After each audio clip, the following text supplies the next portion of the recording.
श्री प्रहलाद सिंह जी, श्री भाजपा जी और इतनी बड़ी संख्या में उपस्थित खड़गपुर के सभी नागरिक, महानुभाव, रेल कर्मचारीगण, अफसर और सभी मेरे भाइयों बहनों को मैं नमस्कार करता हूं। होली की खूब खूब बधाई देता हूं। हम सब जानते हैं कि होली के दिन जो भी बुराइयां हैं, जो भी गलत काम हुए हो, उसको खत्म करके, दहन करके, होली में भी कहते हैं ना, होली में सब जला दो पुरानी गर्म चीजों को, गलत जो हुए उसको खत्म करो और एक नई शुरुआत करो। और मैं समझता हूं कि हमारे खड़गपुर के पूरे क्षेत्र के लिए एक नई शुरुआत का दिन इस वर्ष की होली लेके आई है। वास्तव में जब मैं स्टेशन पर उतरा और फिर यहाँ के लिए प्रस्थान किया, दोनों तरफ रेलवे की कॉलोनी, दोनों तरफ हमारे रेल के कर्मचारी, रास्ते में बहुत ही अच्छा लगा। मुझे लगता है शायद देश में कि सबसे बड़ी रेलवे के परिवार का एक स्थान पे और देश भर के लोग एक साथ यहाँ पे रहते हैं। मुझे बताया गया दक्षिण भारत के भी बहुत लोग हैं, अलग अलग क्षेत्रों से आए हुए यहाँ पे लोग वर्कशॉप में काम करते हैं, रेलवे में काम करते हैं, ट्रैक्स पर काम करते हैं, अलग अलग जिम्मेदारियों से, अलग अलग काम में जो आप सब देश की सेवा कर रहे हैं। मैं सबसे पहले तो आपका नमन करता हूं, आपको सबको धन्यवाद देता हूं।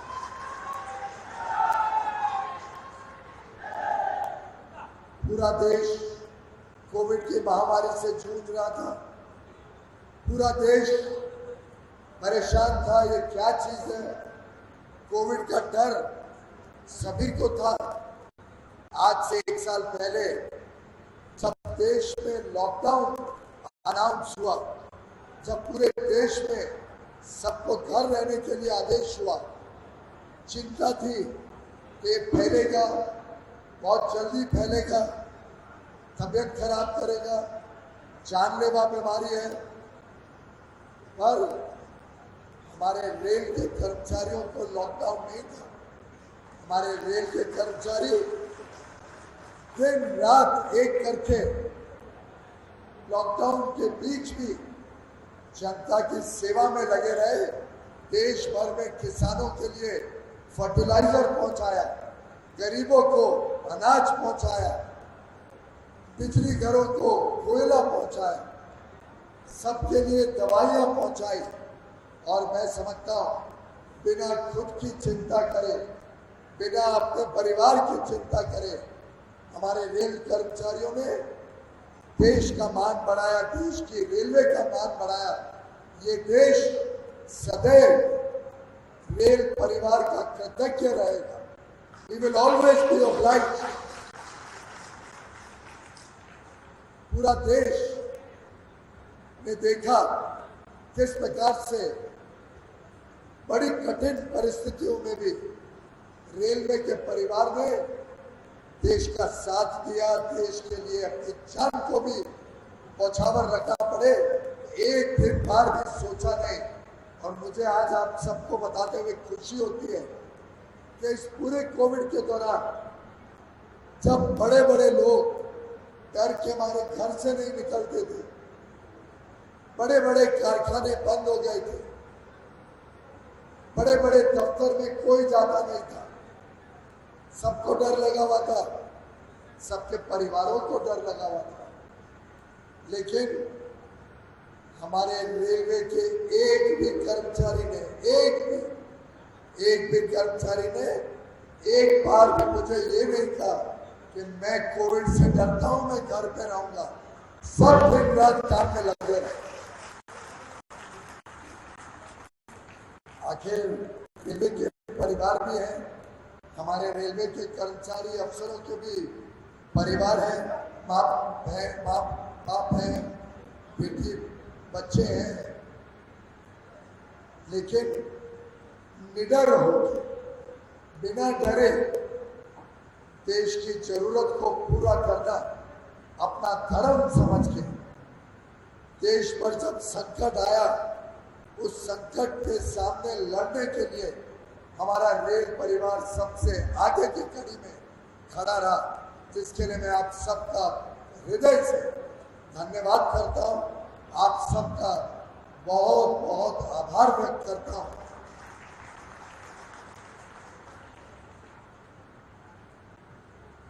आज खड़गपुर में आया तो मुझे बताया गया कि लगभग पूरा शहर एक प्रकार से मानो रेलवे का शहर। मुझे तो सबसे पहले थोड़ी नाराजगी हुई मेरे अफसरों पर कि अगर ये देश का सबसे प्रमुख रेलवे का स्थान है तो मुझे अभी तक यहाँ पे बुलाया क्यों नहीं आप लोगों ने पहले।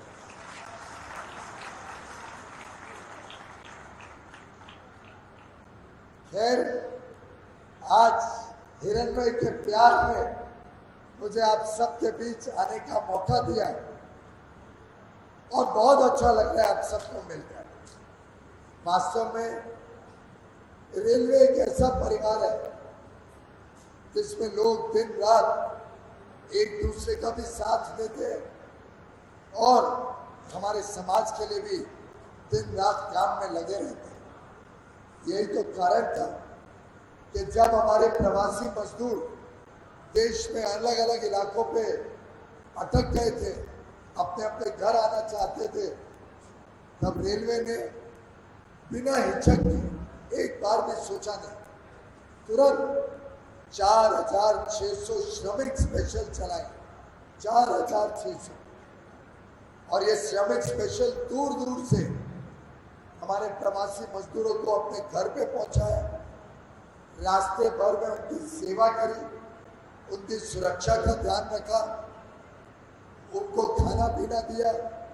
आरपीएफ ने हर डब्बे में उनकी सुरक्षा का इंतजाम किया।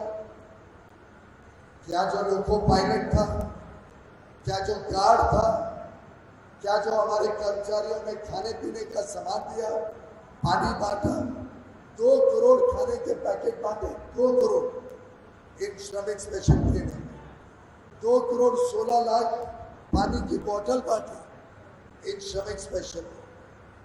आरपीएफ तैनात थी हर डब्बे में, जिसके कारण आपने एक भी घटना मारपीट की या कोई वायलेंस की नहीं सुनी। आखिर इन सबको भी स्टेशन मास्टर हो, आरपीएफ के हमारा जवान हो, इन सबको भी आखिर अपनी जान की चिंता तो रही होगी ना।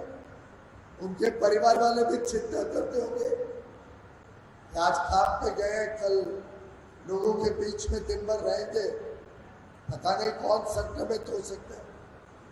लेकिन उन प्रवासी मजदूर भाई बहनों के लिए आपने जो सेवा की, उसके लिए इतिहास गवाह देगा, इतिहास याद रखेगा हमारे रेल के कर्मचारियों का त्याग, तपस्या और कर्मठ काम।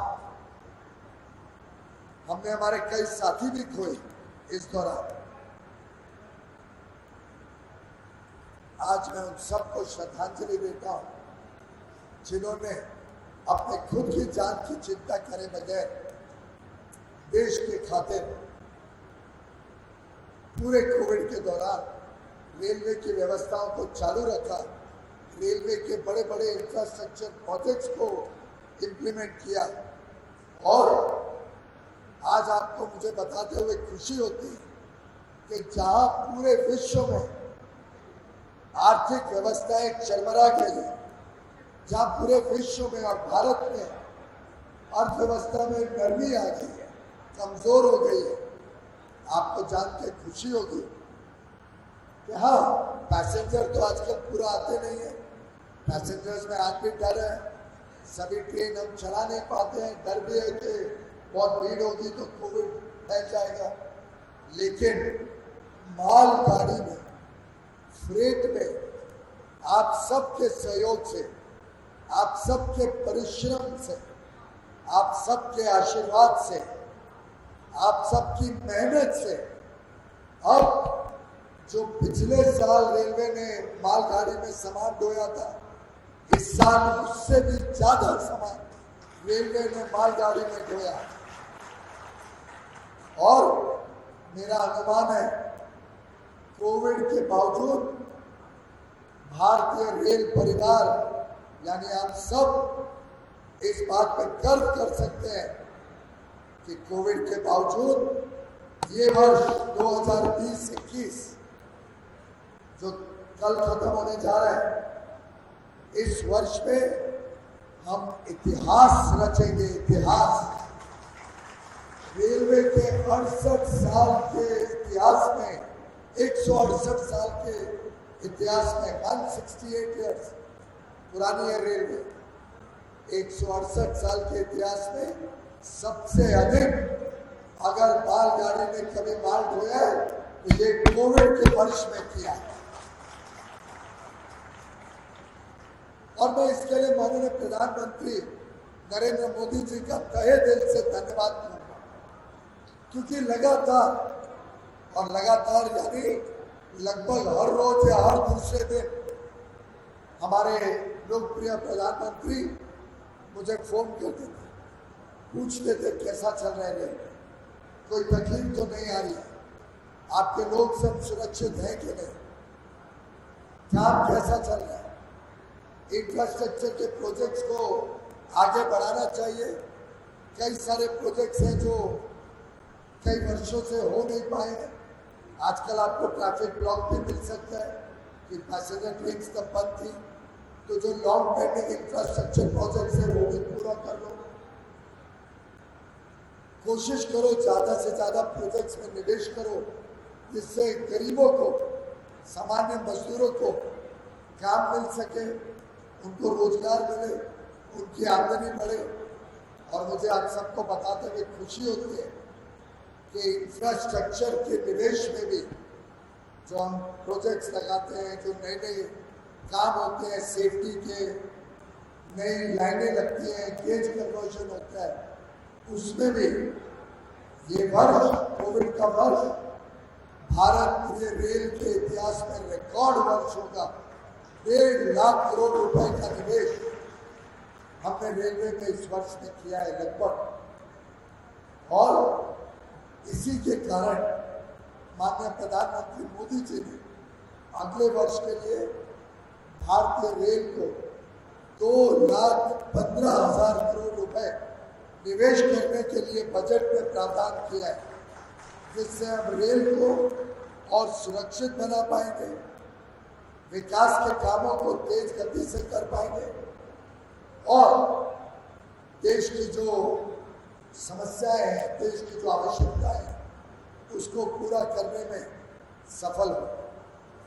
मैं एक और बात के लिए आपको धन्यवाद देना चाहता हूँ, खासतौर पे हमारे ट्रैकमैन, हमारे सिग्नलिंग के लोग, हमारे मेंटेनेंस के लोग, हमारे मेंटेनेंस वर्कशॉप पे काम करने वाले सब भाई बहनों का, कि आप सबके प्रयासों से पिछले 2 वर्षों में, और ये बात को आप गौर से करिए, पिछले 2 वर्षों में भारतीय रेल में एक भी पैसेंजर की मृत्यु रेलवे दुर्घटना से नहीं हुई है। 2 वर्षों में। ये मेरे कारण नहीं हुआ है, ये आपके कारण हुआ है, आपके कारण। और ये जो अद्भुत काम भारतीय रेल के कर्मचारियों ने किया, आज पूरा देश इसको देख रहा है, इसको पहचान कर रहा है। मेरा विश्वास है कि जो आज से 5, 7, 8 साल पहले कभी आप हर सड़क पे जाते थे, कभी कोई और शहर में जाते थे, कभी अपने गांव जाते थे और बोलते थे कि मैं भारतीय रेल का कर्मचारी हूं, तो लोग शायद थोड़ी टेढ़ी आंख से देखते थे। हमारे रेलवे के बारे में अच्छा इंप्रेशन नहीं था। लोगों को लगता था जैसे रेलवे में कोई काम ही नहीं, कोई काम समय पर नहीं, गलत गलत काम रेलवे में चलते, एक्सीडेंट होते, प्रोजेक्ट्स डिले होते। मैं समझता हूं आज जब कोई रेलवे का कर्मचारी बाहर सड़क पे जाए, अपने गांव जाए, अपने घर जाए, कोई और शहर में जाए और लोगों को बोले मैं भारतीय रेल का एक कर्मचारी हूं, भारतीय रेल मेरी माई बाप है, तो वो आपको इज्जत से देखेगा, आप पर नाज करेगा, आप पर गर्व करेगा, क्योंकि आप एक ऐसी शक्ति हो जिसने देश को कश्मीर से कन्याकुमारी तक और गुजरात से पूर्वांचल तक पूरे देश को जोड़ा है, एक सूत्र में जोड़ा है और पूरे देश की सेवा में दिन रात आप सब लगे हुए हैं। कई सारे नए प्रयोग रेलवे ने किए। किसान रेल, जो सबसे पहली रेलवे तो पश्चिम बंगाल ही आई थी, महाराष्ट्र से पश्चिम बंगाल, आज हमारे किसानों के लिए कितने नए अवसर खोल रही है कि वो देश भर में अपनी उपज को बेचने जा सकते हैं, जिससे उनको सही दाम मिल सके। आपने कई सारे प्रोजेक्ट्स को बल दिया है और मुझे बताया गया खड़गपुर में भी जो नया फुट ओवर ब्रिज बन रहा है, दूसरा फुट ओवर ब्रिज लगभग 15-20 दिनों में तैयार होने के कगार पर है। ये बात अलग है कि हम उसका उद्घाटन नहीं कर पाएंगे, आचार संहिता लगी हुई है, पर जैसे ही वो ब्रिज तैयार हो जाएगा और कमिश्नर ऑफ रेल सेफ्टी उसको अप्रूव कर देंगे, आप सब उसका लाभ ले सकेंगे, जनता उसका लाभ ले सकेगी, यात्री उसका लाभ ले सकेंगे। इस प्रोजेक्ट में 25 करोड़ रुपए का निवेश किया गया। इसी प्रकार से जो खड़गपुर स्टेशन में पूरे सर्कुलेटिंग एरिया के में सुधार किया है, जिस प्रकार से हमारे यात्रियों की सुविधाओं में आप सब ने सुधार किया है, अच्छे वेटिंग हॉल बने, लाइटें अच्छी मॉडर्न एलईडी की लाइटें लगी, पीने का पानी, प्लेटफॉर्म का शेड, शौचालय, इस सब पे भी आपने यात्रियों के लिए बहुत बेहतरीन काम किया। इसी के साथ साथ कॉलोनी की रोड्स भी सुधार की गई है और आगे चल के उसको और सुधार करने का हमारी योजना है। हमारे क्वार्टर्स के ऊपर सालों सालों तक काम नहीं हुआ।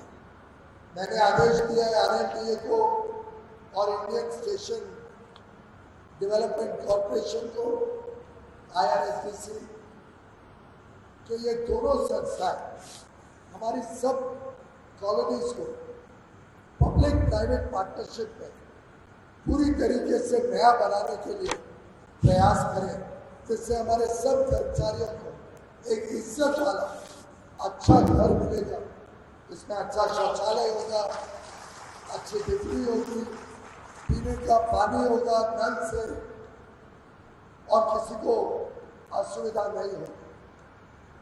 पर इस बात को विरोधी पक्ष किस प्रकार से गलत फहमियों में आपको डालते हैं, किस प्रकार से उसका गलत प्रचार करते हैं, वो मुझे खड़गपुर आके मालूम पड़ा। मैंने पार्लियामेंट में भी कई बार ये बात रखी है और आज मैं आपके समक्ष ये प्रश्न रखना चाहता हूँ कि भाइयों बहनों, आप बताइए, आज रेलवे को 50 लाख करोड़ रुपए की आवश्यकता है सभी प्रोजेक्ट्स को खत्म करने के लिए, रेल की सुविधाओं को सुधार करने के लिए, रेल के स्टेशनों को अच्छा बनाने के लिए, नई लाइनें लगाने के लिए, अच्छा रोलिंग स्टॉक, अच्छी लोकोमोटिव, अच्छी डब्बे लाने के लिए। हम चाहते हैं हमारे यात्रियों को एक अति आधुनिक विश्व स्तरीय सुगम यात्रा का मौका मिले। अब ये सब जब खर्चा करना है तो क्या सरकारी खजाने में 50 लाख करोड़ रुपए है क्या? और 50 लाख करोड़ खरीदते खरीदते हमें कितने वर्ष बीत जाए? और इतने वर्ष में तो 50 लाख करोड़ भी कम पड़े। मुझे मालूम नहीं है आप सबको पता है कि नहीं, पर मोदी जी की सरकार आने के पहले रेलवे में हर वर्ष एवरेज सिर्फ 45,000 करोड़ रुपया 45,000 करोड़ रेलवे की सिक्योरिटी, जिससे ट्रैक रिन्यूअल वगैरह हो सके, और नई लाइनें, gauge conversion, doubling, infrastructure, electrification, इस सब में मात्र 45,000 करोड़ रुपए हर वर्ष केंद्रीय सरकार बजट देती थी। जैसा मैंने आपको अभी अभी बताया, इस वर्ष में कोविड के बावजूद 1.5 लाख करोड़ रुपया यानी लगभग 4 गुना हमने रेलवे की व्यवस्थाएं सुधारने में लगाया, और अगले वर्ष 2,15,000 करोड़ निवेश होगा, जो 5 गुना है आज से 7 साल पहले के। 45,000 करोड़ 2,15,000 करोड़, देखो कितना बड़ा अंतर है। लेकिन उसके बावजूद क्या हम सब लाइनें इससे लगा सकेंगे? क्या हम देश भर में नई डेडिकेटेड ट्रेन कॉरिडोर बना सकेंगे? क्या हम देश भर में 100 वंदे भारत ट्रेन लगा सकेंगे? क्या हम देश भर में हाई स्पीड रेलवे का एक जाल बिछा सकेंगे? क्या हर एक स्टेशन को अति आधुनिक बना सकेंगे? क्या हमारे रेलवे कर्मचारियों के क्वार्टर्स को ठीक कर पाएंगे, नए बना सकेंगे? क्या जो झोपड़पट्टी हमारे रेलवे पे कई वर्षों से लोग रह रहे हैं, उनके लिए अच्छा मकान बना पाएंगे? वो सब करने के लिए हमको पब्लिक प्राइवेट पार्टनरशिप में निजी निवेश भी उसमें आए। जैसे मुंबई में स्लम रिहैबिलिटेशन कैसे होता है?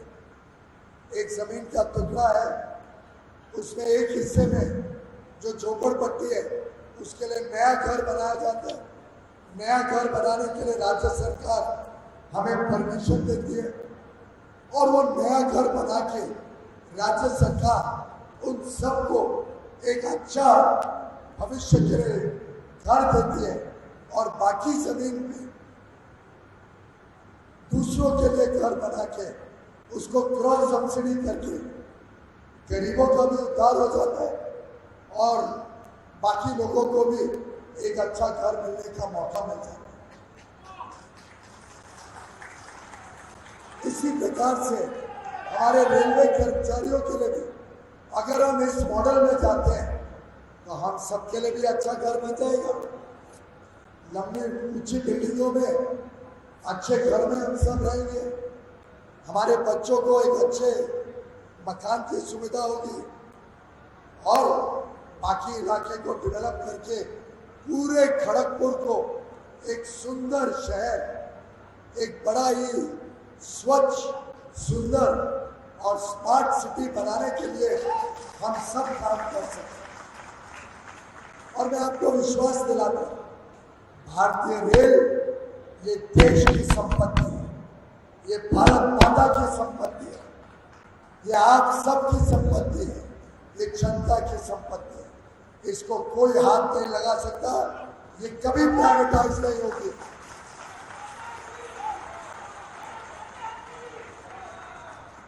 ये आपकी संपत्ति है, आपकी संपत्ति रहेगी। ये पूरा जो गलत प्रचार विरोधी दल करते हैं, इसके बहकावे में आप में से कोई मत आइएगा। मैंने सुना हाल में हमारी ममता दीदी भी यहाँ पे आके गई, बड़ी परेशान है आज। 4 दिन से तो नंदीग्राम के बाहर नहीं निकल पा रहे। अगर एक सीट जीतने की इतनी बुरी हालत है, तो आप सोचो 288 सीटों में तृणमूल कांग्रेस का क्या हाल हो रहा है। एक सीट के लाले लगे हुए, एक सीट जीतने की संभावना नहीं। नंदीग्राम भी ऐसा मुंह तोड़ जवाब देगा ममता दीदी को, जो उन्होंने शोषण किया पश्चिम बंगाल के साथ, जो उन्होंने राजनीतिक हिंसा की, जिस प्रकार से दिन दिहाड़े यहाँ पे मर्डर होते हैं, जिस प्रकार से आज एक खबर आई है कि नंदीग्राम में चीफ मिनिस्टर के रहते हुए एक बीजेपी कार्यकर्ता की पत्नी के साथ बलात्कार हुआ और उसको फेंक के छोड़ दिया गया। आज अस्पताल में मौत से लड़ाई लड़ रही है हमारे कार्यकर्ता की पत्नी। क्या ये चाहिए पश्चिम बंगाल को?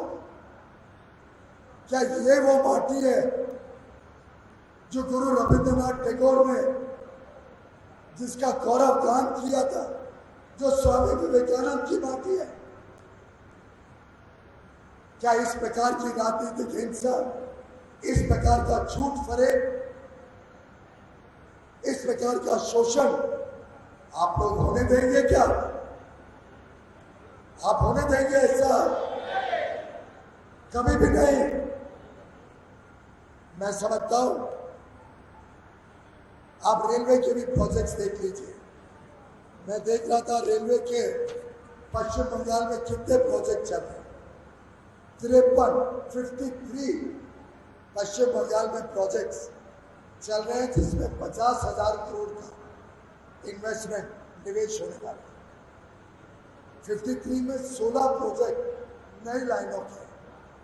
आपको जान के आश्चर्य होगा, इन 16 प्रोजेक्ट में से 13 प्रोजेक्ट 13 प्रोजेक्ट की जमीन ही नहीं दे रही है राज्य सरकार रेलवे को।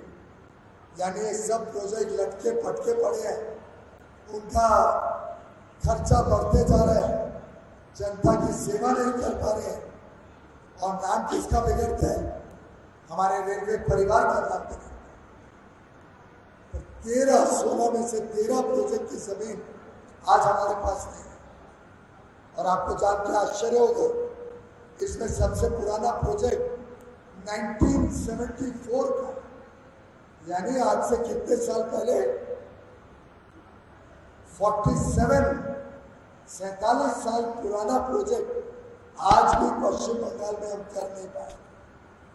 यानी पहले कांग्रेस की सरकार थी, फिर कम्युनिस्टों की सरकार आई, फिर तृणमूल कांग्रेस, तीनों ने 47 साल में बरगाईचिया से चंपाडंगा जो सेक्शन है उसके लिए आज तक जमीन नहीं थी।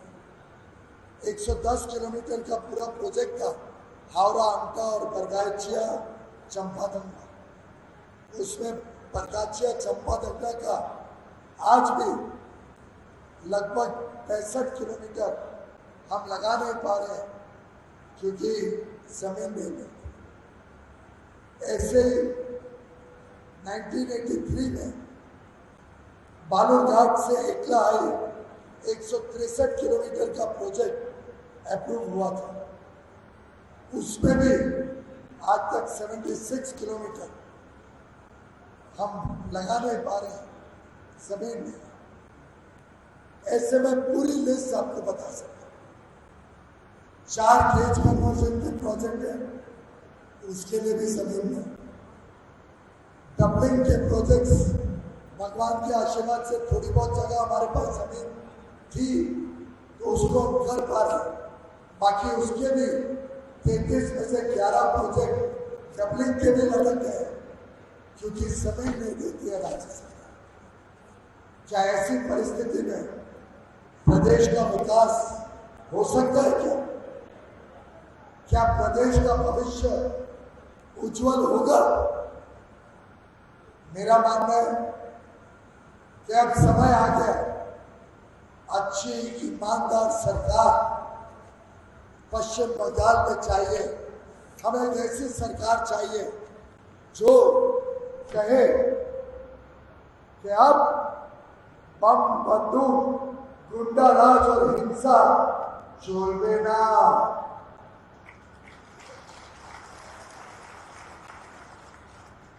अब मां बहनों की सुरक्षा छोड़ देना। अब भ्रष्ट शासन और बुआ भतीजे का भ्रष्टाचार छोड़ देना। अब युवाओं की बेरोजगारी छोड़ देना। अब बिजली और पानी बिना जीवन छोड़ देना। अब हर रोज हड़ताल अव्यवस्था छोड़ देना। अब पश्चिम बंगाल को चाहिए ईमानदार सरकार, विकास की सरकार। नरेंद्र मोदी के नेतृत्व में एक अच्छी सरकार पश्चिम बंगाल को चाहिए।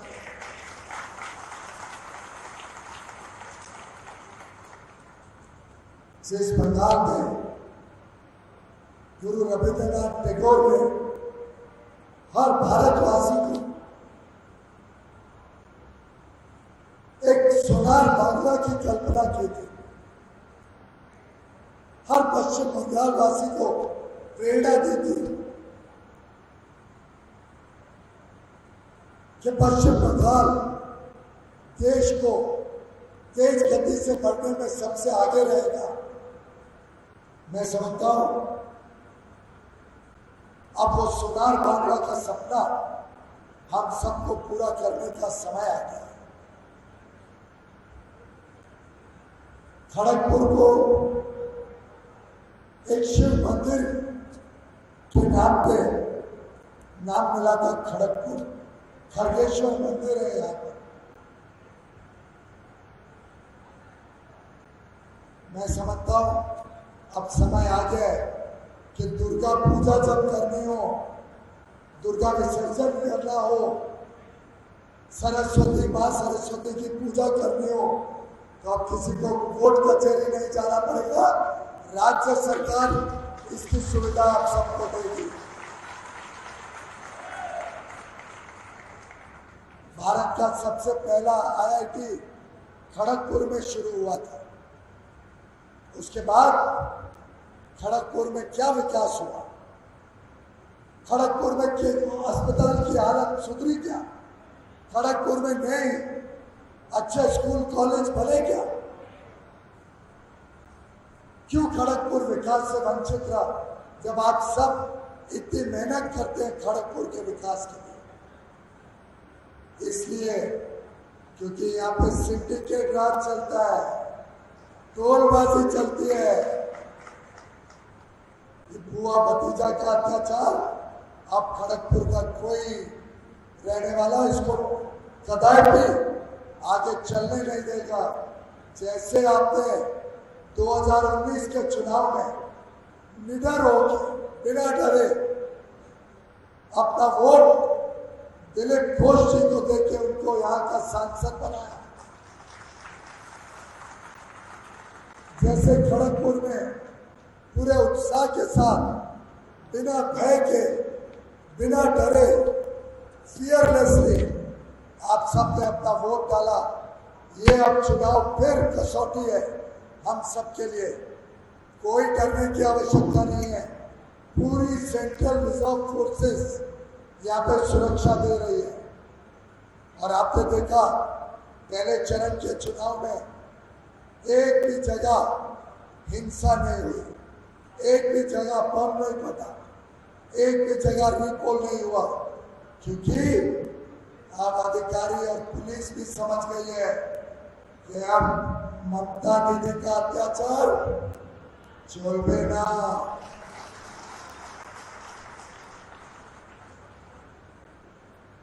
ममता दीदी आप अपना नंदीग्राम में बचा लो। आपसे तो नंदीग्राम में नहीं संभलता, आप पश्चिम बंगाल क्या संभालोगे?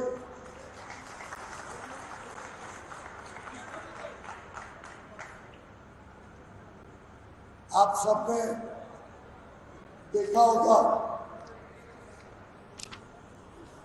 कि किस प्रकार से DNR गार्डन, यहाँ पे 33 एकड़ का स्वच्छता अभियान के तहत रेलवे ने उसको सुंदर बनाया। क्या वो सिर्फ 33 एकड़ होना चाहिए या पूरा खड़गपुर सुंदर बनना चाहिए? और पूरा खड़गपुर अगर सुंदर बनाना है तो हिरणमय को हमको यहाँ का विधायक बनाना आवश्यक है। और मैं अभी मेरे छोटे भाई हिरणमय से बात कर रहा था, उनकी जीवन की कहानी मैं समझ रहा था। हिरणमय जी ने एक बहुत छोटी उम्र में अपने माता पिता खो दिए, फिर वो आश्रम में चले गए। बचपन उन्होंने आश्रम में बिताया। बहन की तबीयत ठीक न होने के कारण उनको फिर आश्रम छोड़ के व्यवहारिक जीवन में आना पड़ा। उन्होंने उच्च स्तरीय पढ़ाई करी, 5 साल नौकरी करी और फिर पश्चिम बंगाल के आप सब लोगों ने उनको इतना प्यार दिया, इतना स्नेह दिया कि आज एक विख्यात कलाकार के रूप में वो पश्चिम बंगाल का नाम देश और दुनिया के में रोशन कर रहे हैं। लेकिन मुझे अभी बता रहे थे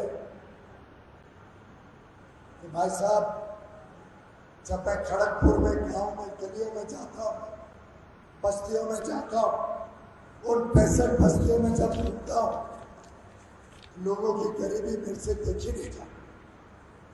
मुझे अपना बचपन याद आ जाता है, कैसे मैंने गरीबी में बचपन बिताया।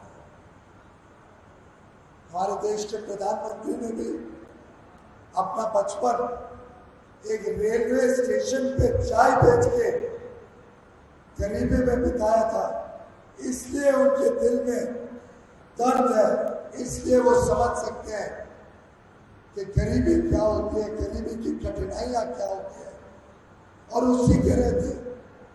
आप देखिए, पिछले 7 सालों में प्रधानमंत्री जी ने हमारे गरीब भाई बहनों का जीवन सुधारने के लिए कितने सारे कार्यक्रम किए।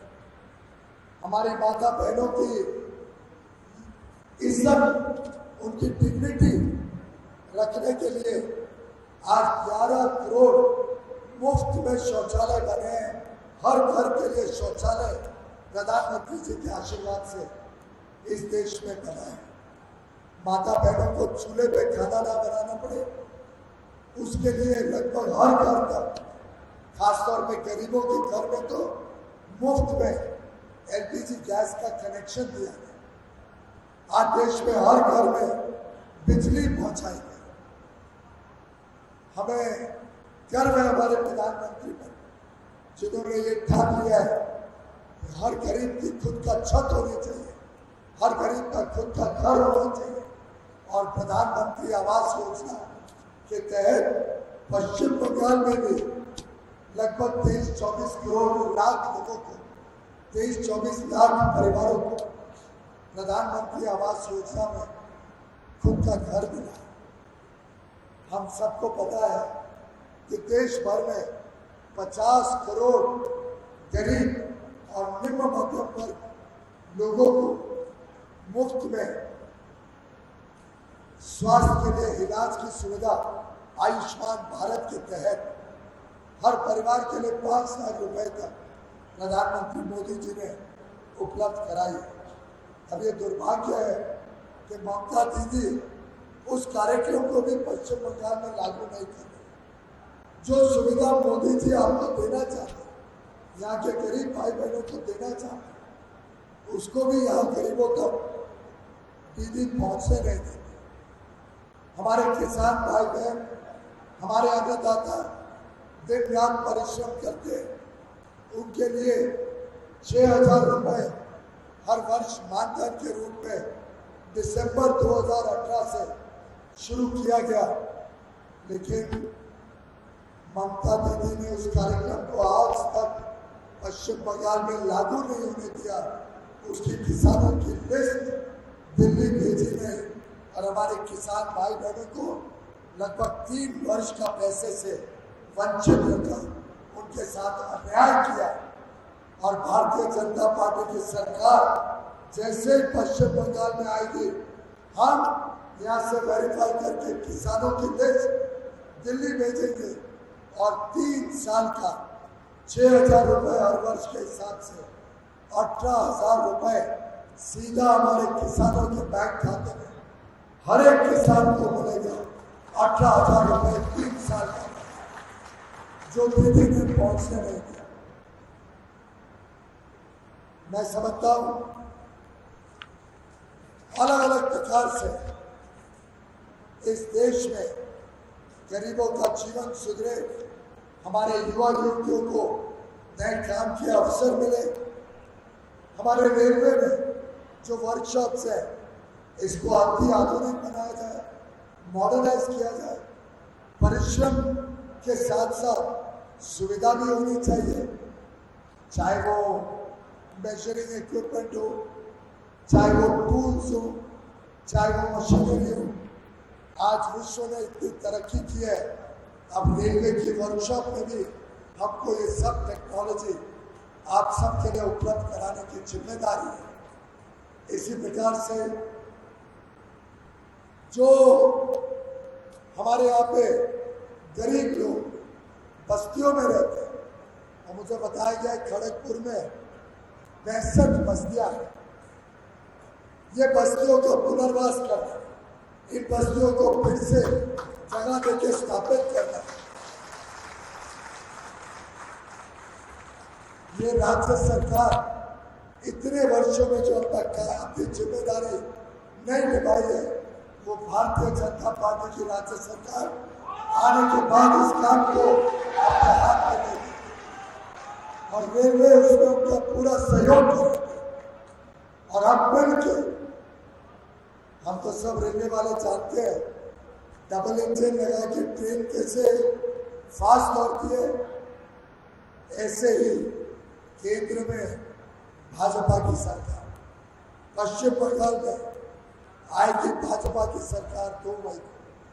जब दोनों सरकारें भाजपा की होंगी तब एक डबल इंजन की तरह दोनों सरकारें विकास का काम खड़गपुर में और पूरे पश्चिम बंगाल में डबल स्पीड पे करेंगे। ये मैं आपको विश्वास दिलाने के लिए आया।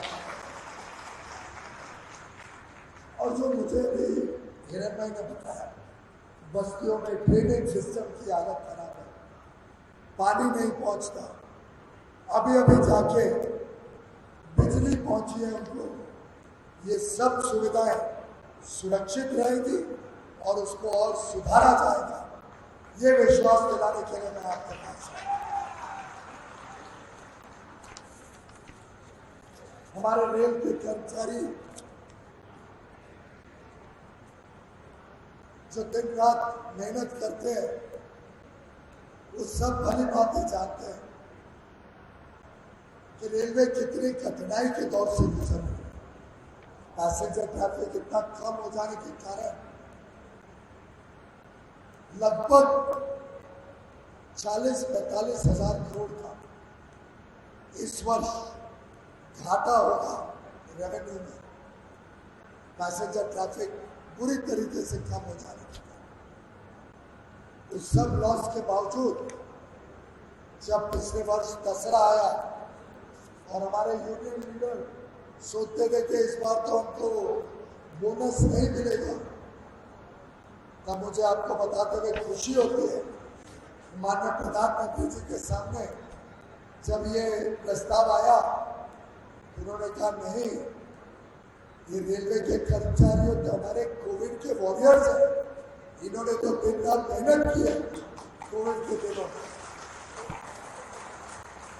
और दशहरा के पहले जो आपको प्रोडक्शन लिंक बोनस इतने वर्षों से मिल रही है, वो माननीय प्रधानमंत्री जी के आशीर्वाद से हम आप सब लोग बचा पाए, जिससे आपका दशहरा, आपके त्योहार भी अच्छे तरीके से आप मना सकें। मैं समझता हूँ अब खोखले वादे ममता दीदी कितने भी दे दे, वो खोखले ही रहेंगे, क्योंकि जनता का विश्वास आज दीदी के ऊपर से उठ गया। और विश्वास कैसे भी करें। अभी अभी आई थी खड़गपुर, मुझे पता चला कि रेलवे के जमीन पर उन्होंने पॉलिटिकल रैली करी, रेलवे की जमीन पर। अब रेलवे की जमीन पर रैली करने के लिए परमिशन लगती है, भाड़ा देना पड़ता है। अगर प्रदेश की मुख्यमंत्री खुद कानून तोड़े, जो रेल मंत्री रह चुके, अगर वो खुद कानून तोड़ेंगे तो आप समझ सकते हैं कि प्रदेश कैसे चलता है।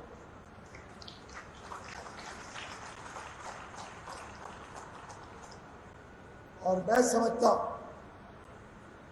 इसी के सामने आप देखिए, जब प्रधानमंत्री जी खड़गपुर आए थे तो पूरी परमिशन ली गई, भाड़ा बढ़ा, सिक्योरिटी डिपॉजिट भरा और फिर प्रधानमंत्री जी ने रैली की।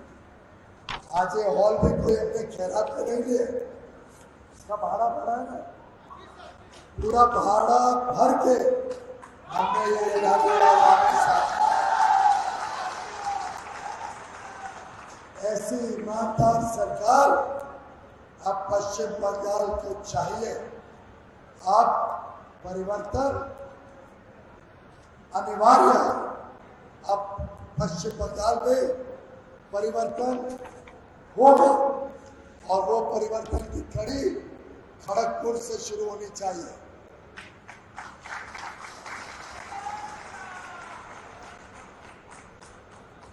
आज और मेरे पास कई सारे विषय हैं जो हमारे संकल्प पत्र में, और ये मैनिफेस्टो नहीं है, ये हमारा संकल्प है, ये हमारा विश्वास है, ये हमारी प्रतिबद्धता है। ये सिर्फ प्रॉमिस नहीं है, ये कमिटमेंट है। ये कमिटमेंट मैं आपके सामने देके जा रहा हूं। इस कमिटमेंट में युवाओं के लिए, माता बहनों के लिए, हमारे किसानों के लिए, हमारे अलग अलग सरकारी कर्मचारियों के लिए, यहाँ की इंफ्रास्ट्रक्चर डेवलपमेंट, यहाँ की सभ्यता को और आगे बढ़ाने के लिए, यहाँ की रीजनल डेवलपमेंट, सिर्फ कलकत्ता नहीं, हर क्षेत्र बंगाल का डेवलप होना चाहिए, यहाँ का पर्यावरण सुधरना चाहिए। हर कमिटमेंट को हमने आपके समक्ष रखा है। और भाइयों बहनों, जो मोदी जी वादा करते हैं उसको पूरा करते हैं, ये हमारी जिम्मेदारी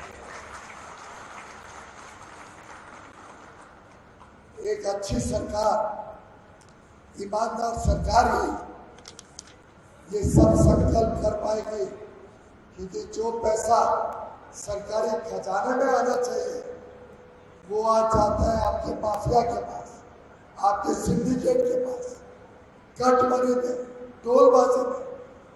अब वो सब चीजें बंद और विकास शुरू।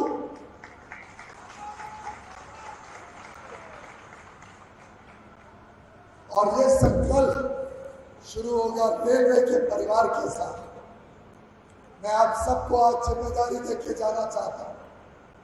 हमारे रेल का एक यहाँ का वोटर, जैसे आपने पूरी जिम्मेदारी के साथ खासतौर पे कोविड के दौरान भी अपने काम को अच्छी तरीके से किया, वैसे अब देश के निर्माण और पश्चिम बंगाल के भविष्य आप सबके हाथ में है। हम सबको मिलके परसों के दिन जब सुबह वोटिंग शुरू होगी, तब खुद को, हमारे परिवार को, हमारे दोस्तों को, हमारे आसपास रहने वाले सभी मित्रों को, पड़ोसियों को, हमारे जानकार सभी लोगों को, और सिर्फ खड़गपुर क्यों, पूरे पश्चिम बंगाल और असम में आप सबके मित्र बंधुओं में, आपके मित्र तो केरल और तमिलनाडु और पुडुचेरी में भी, मेरा आप सबसे अनुरोध है कि आगे परसों के चुनाव में खड़गपुर में और बाकी चुनाव के चरणों में पूरे इन 5 प्रदेशों में हम सब देश को उज्जवल बनाने के लिए, विकास को और गति देने के लिए, प्रधानमंत्री नरेंद्र मोदी के हाथ और मजबूत करने के लिए, और ये जो भ्रष्टाचारी शासन तृणमूल कांग्रेस और वामपंथी लेफ्टिस्ट ने इतने वर्षों तक कांग्रेस, लेफ्टिस्ट, तृणमूल कांग्रेस, इन सब ने जो विकास से वंचित रखा, पश्चिम बंगाल को विकास नहीं होने दिया, इन सबको मुंह तोड़ जवाब देके भारी बहुमत से आप हिरणमय को जिताएं, कमल के फूल पर बटन को दबाएं और भारतीय जनता पार्टी को ऐतिहासिक विजय देके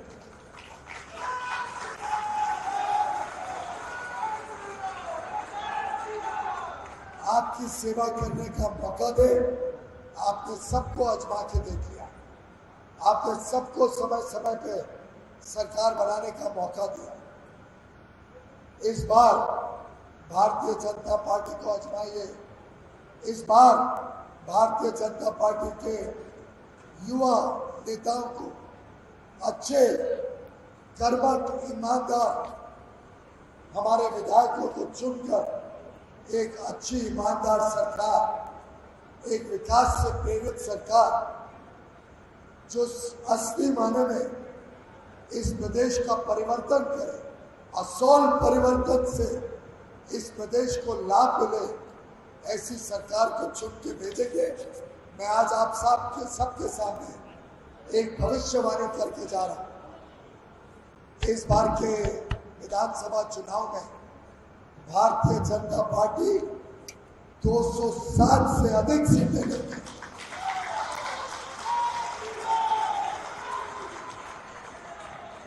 260 से अधिक सीटें लेके विजयी होगी।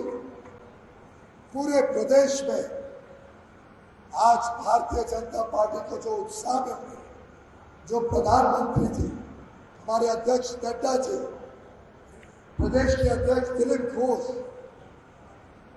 गृह मंत्री अमित शाह जी, आज आप सबने आके जो मुझे प्यार और स्नेह दिया है, ये आज पूरे प्रदेश में जो उत्साह, जो उमंग, जो आशा आज पूरे प्रदेश में देखने को मिल रही है।